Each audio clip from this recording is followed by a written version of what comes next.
Welcome to another week out in the shop. The Dragon's Lair workshop. It's a Monday and stuff. Got some of our errands, and we had to break it up a little bit. And I'm not going to go into that. You don't need to know about our errands. We left you last week on 2 projects. First off, the pillars. We got them all framed. They're ready for skidding. Okay, so we're going to be working on that this week. But before I can get to that, right now, I need to switch back over to the arches. I went through, as you remembered, and drilled all the holes out. And it made a mess of everything, so I had to go through and repaint. I got the green repainted. It looks nice. I've got the black, though, I need to touch up. There's some spots on here, like here, they're kind of scratched up from the drilling process and sanding. And the back of the letters need to be repainted. And there's some nicks and dings over here on the everywhere. So I need to go through, get this all wiped down to get all the dust off of it. And then we're going to go through and get the black touched up on this. And then set it outside to dry. Once we're to that stage, we've got to get in here. I've got to get the bandsaw out of the shop. I got to get the pillars out of the shop. And I've got to get this table out of the shop because I need to pull the table saw out, and I'm going to need all the room I can get because I've got to cut full sheets of plywood and there's not enough room in the shop. So we're going to have a little bit of rearranging to do. So first off, the sign, second rearranging, and then we'll start getting some plywood cut and we'll start getting the pillars skinned. We made some progress. We got all the pillars, and I got one laying on the table. There's the top, there's the bottom. This is going to be our water compartment. I got the bottoms laying over here. I have not attempted to attach them yet because I've got to get inside here and waterproof it, which I have a feeling is going to be an extremely messy project. Now what I'm going to use, or attempt to use, is a roofing compound. It's called Wet Patch. It's kind of a rubber-based tar. You use it up on the roof if you have a leak. It's good for, it works good, you know, for your do-it-yourselfer type things. It has to be applied with a trowel. So I'm probably going to get it all over me. Doing the bottom. Once I get the bottom on, I gotta put it on that too, and that's going to be fun trying to reach down the barrel of it. Now I'm thinking I'm going to try doing this on the whole inside of the box, and if it doesn't work, if there's still a couple of leaks, I have another way of doing it. I had one of those black garbage trash bags, you know, those Glad heavy-duty thick ones out here, and it's the perfect size. I can line put a garbage bag in here at the bottom of the bag, down here at the bottom. Top will be up here, and I can fill it with water, and it would also act like a liner as well. So I'm probably going to end up doing that. I'm going to put this patch stuff on just in case the bag leaks, you know, but it'll be a fail-safe, you know, just in case. So, and it's cheap. Someone recommended going down and buying a series of PVC pipes and cutting them, you know, 2 lengths to fit in here, and then putting a cap on one end. But a garbage bag would be a lot cheaper. Yeah, I can just put a garbage bag in there to line it. But I want to put some of that patch on there and see how that does. So that's going to be my next chore. Is I got to get this open, get a couple of trowels out, and start having fun getting messy over there.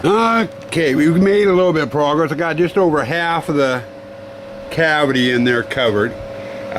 Directions on the can say to apply it 1/8 of an inch to 1/4 of an inch thick, and it's roughly about 1/8 of an inch. On all the corners I went and I forced it as much as I could into the seams of where the plywood meets, and I got to turn around and do the front section up there. You can see the difference in color, but I want to do the bottom. Now to do the bottom, I can glue it and attach it, you know, to the frame, and then try to reach in from the other side all the way down and coat it with this stuff, which is going to be a freaking disaster. I'll get it done, but I'll have the crap all over the place, and this stuff has to be cleaned up with paint thinner. If you get it on you, paint thinner to get it off. So I'm going to do a little bit differently. Building trades, plastering term, buttering. I'm going to butter my edges. In other words, I'm going to take my trowel and I'm going to put a thick coat on the lip here and around the edge and up onto here, real thick coat. And then I'm going to coat this down real heavily too. And then I can put it up there, and I've already got my screws attached. And I can tighten it down on here, and what that's going to do is going to create a seal. The excess will squirt out, hopefully. I can wipe off the excess, and it will be a nice tight seal. And that will keep me from having to do it from the other end and getting really messed up. I'm hoping. Okay, just for you, I'm going to have to wash my camera. I don't have it finished yet. I just wanted to kind of show you what I've done. I went and coated the bottom with the stuff, and I got the screws attached, and then the outside edge I gooped it up really good as well. Now when I put this on here and tighten it down, it will self-seal itself, hopefully. That's the idea. Okay, it did what it was supposed to do. As you can see here on the lip, it squeegeed out, and it did that all the way around. Now I just take my putty knife, go through, clean that up, wipe it up a little bit, and then I can flip this around and do the other end of it. Well, we didn't do too bad. We got all the water box parts of the pillar plywooded in today, and I've got two done, both the bottoms and the insides here. And I know, it looks black. But I got those done. Took a gallon of that Henry's, is what it's called, extreme wet patch. But anyway, I got two of them done. It's almost dinner time, and it took me roughly about an hour, just a little over an hour to do them. So I don't have enough time to finish the other two today. One thing I did want to touch on with that Henry's, that stuff is messy, very, very messy to work with. Make sure you've got old clothes on you don't mind having to throw in the trash when you're done. Also, gloves, and have turpentine with you too. You're going to need the turpentine because that's about either that or gas.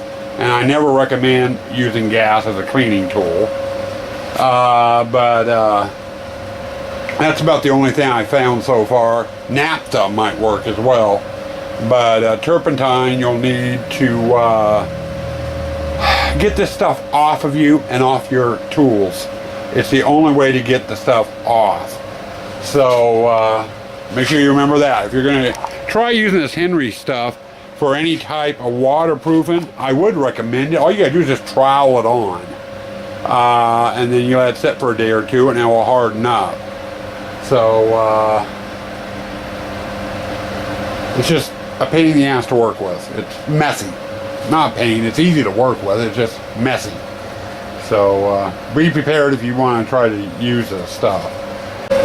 Just making it out into the shop. It's a little after 1. We've had some vehicle issues to deal with this morning, so I'm getting a little bit later start out here than I should. Yesterday we got started tarring, I guess if that's what you want to call it, tarring. That's not the proper term. The two of the pillars yesterday. They've had a chance to sit overnight. Stuff is almost all the way dry. It's still a little tacky here in spots. So it's going to take a couple of days for this stuff to cure, which is fine. I'm not going to be putting water in them anytime soon. In the meantime, I've got 2 more I need to put through the same process. So I'm going to get started on those and then see how far we get today. I have a feeling it's going to be one of those days I'm going to be all over the place. I don't know how far I'm going to get out. As you can tell, I'm dripping. It's up in the 90s today, high 90s. Not exactly sure how hot, but it feels around like 98, 99. They're forecasting hundreds tomorrow and the rest of the week. So I'm dripping out here. Made some progress. We got I think I showed already, all the frames tarred and everything. They've been out there drying, and I just got the first one skinned on the outside with the plywood. Now, one thing I did do, and it took the most time actually, was on this side here. You'll notice this gap. I put a piano hinge and just cut it in half. That way I can get in here to get the water in here and work on the layering skeleton, lights, what have you, which is all going to be installed in this upper half. Once I get the foam on and carved, what I'm going to end up doing is I'll just run a screw through this right there to latch it shut so people aren't getting inside of it. But, and it'll be permanently latched shut. And they won't see the nail hole, the screw sticking out. The foam will cover all that up with no problem. So, anyway, one pretty much done. That was a pain in the ass installing this piano hinge on here and trying to get the door panel lined up exactly right. But anyway, we got one done, 3 to go. I'm hoping to get them all skinned today, and then tomorrow I can get out here and get the foam attached, because they're going to have to sit overnight to dry once I get the foam on there. And we'll cover how we're going to do that when we get to that.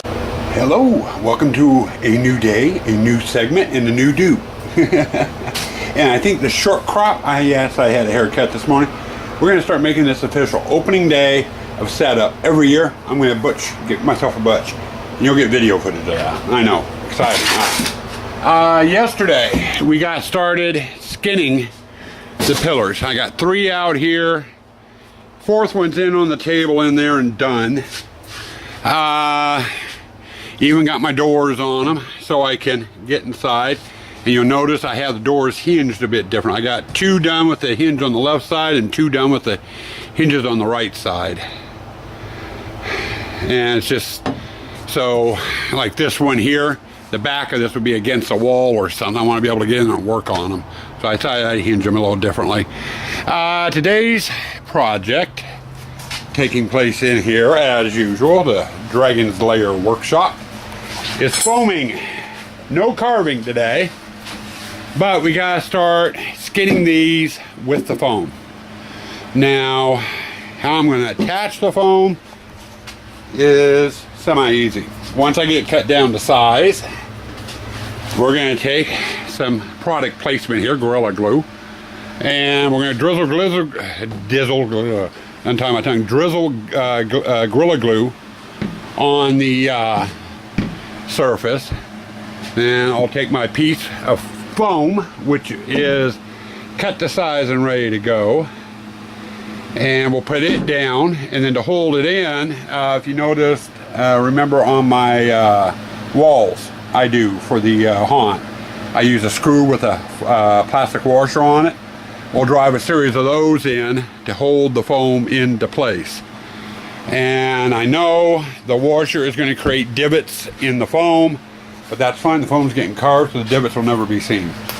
But it's just a matter of getting the foam cut and getting it up on the box. I am also going to have a little sanding to do on some of the edges. I got a slight lip here. I got a definite lip down here. And while the plywood was cut straight, some of the 2x3s I used for the framework on here are warped a little bit. So it's giving me a little odd twists and turns, so I'm going to have to sand those down before I apply the foam, or the foam's not going to fit exactly right. So we got a little bit of sanding, a little bit of cutting, and a little bit of gluing. Okay, tip for you: table saws and cutting foam normally don't work if you're using this style of blade. The rotation of the blade creates a wind usually, and will actually lift the foam up off the saw blade. I tried an experiment. I bought this blade for doing plexiglass. It's a 200 tooth blade. Real fine teeth on it. That blade works perfect for foam. So you can cut foam on your table saw if you have that blade on it. At least it's working fine for me so far. I got all my sheets, had 7 of them 8 foot long. I got them cut down to 6 foot. And then I set it up to cut this piece.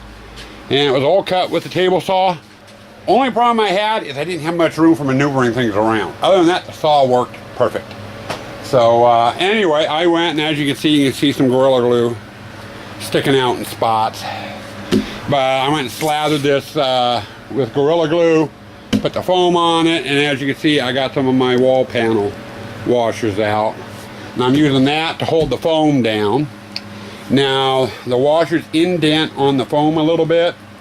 Isn't going to hurt nothing, really, because once I get this carved, you won't see the divots. So, it'll work perfect. Now all I got to do is rotate this around and do the other end. Then I'm going to start doing the front and the back. Now, I'm on my second pillar. And as you can see, we got the screws with the washers in them holding this. And like I said, when I carve this, it isn't going to be any problem. I'll be able to get those out, or I'll fill them if need be.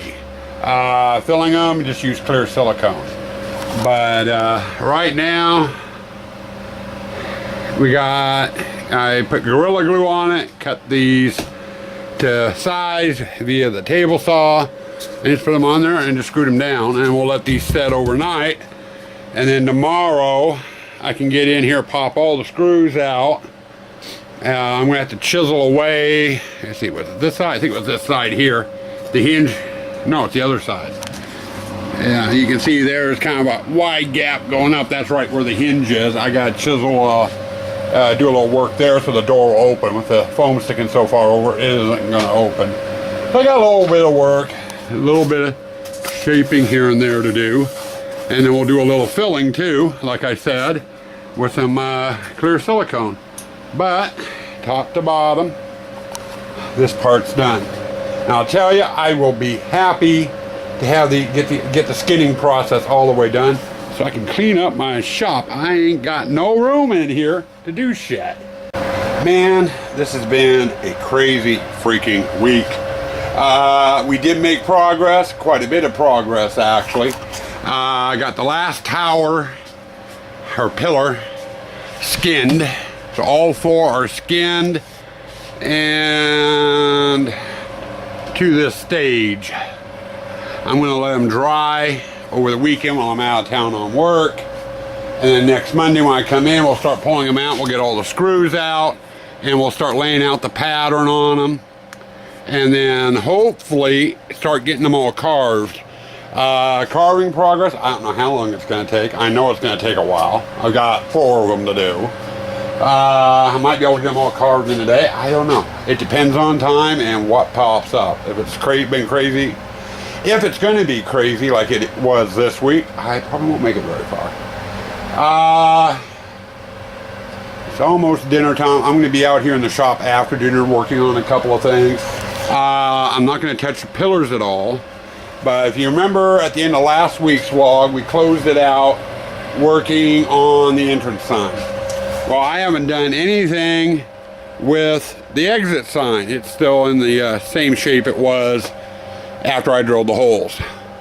So I'm going to get in here today or tonight, and we're going to get in, get this cleaned up, get touched up, get the paint and stuff touched up on, at least get the red lettering done on it.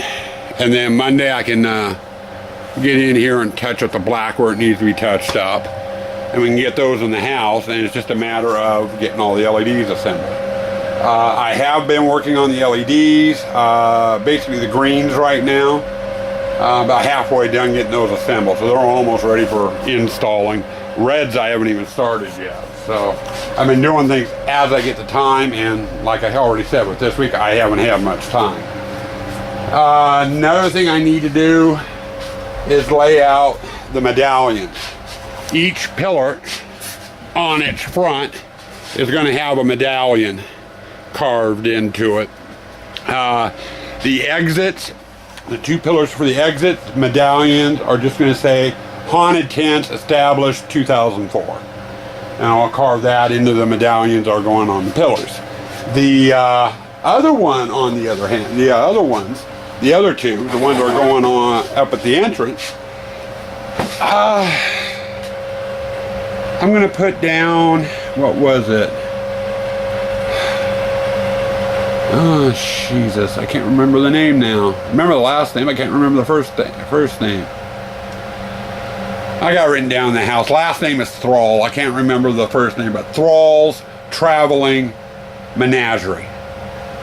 And where I'm getting that out of is off the backstory for my haunt I've had running around in my mind for ages now. The original backstory to explain why I have haunted tents.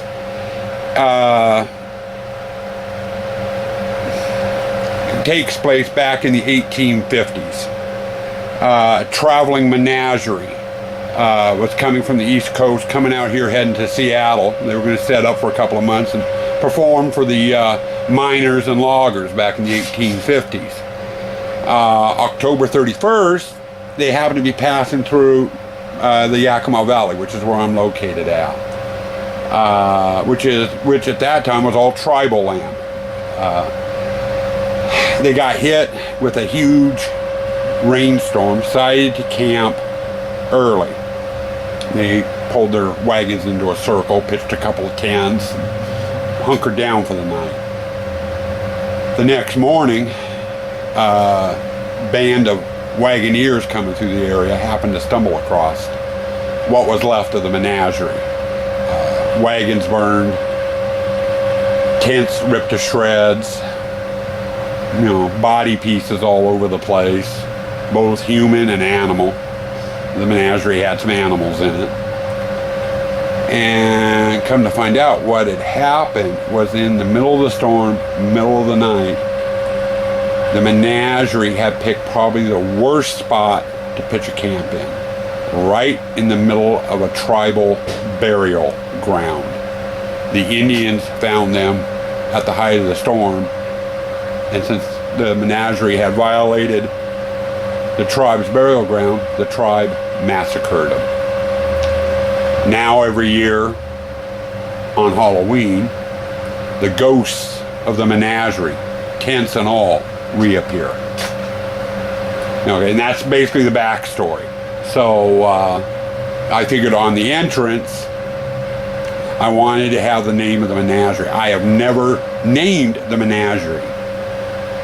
So the menagerie now has a name. I just gotta remember what the first name is. I've got it written down in the house. Me and the wife talked about it quite a bit, and we had Wednesday night chat last night, and I was talking to those guys about it, and we figured out this name. And why I can remember the last name and not the first name. Oh, Atom, that's it. Atom Thrall's Traveling Menagerie. That's it, Atom. So, my menagerie, my backstory, now has a name. But anyway, I'm going to put that on the plaques that go on the entrance. Atom Thrall's Traveling Menagerie, established 1840. So that will be on the entrance, and then the haunted tents, established 2004, which was the first year we did the haunted tents, will be on the exit pillars. So, and I've got to get some paper and pen out and design the shield that I'm going to put on the carve into the pillars. So I'll be working on that tonight. I've got the exit sign to work on, and if I get everything done, I've got LEDs to work on. Always the dang LEDs. But anyway, with that, I'm going to go ahead and bring this to a close. And we'll see you next week. Next week, we'll be getting into laying out the design on the pillars, and we will also be getting into some foam carving. So, stay spooky, stay toxic.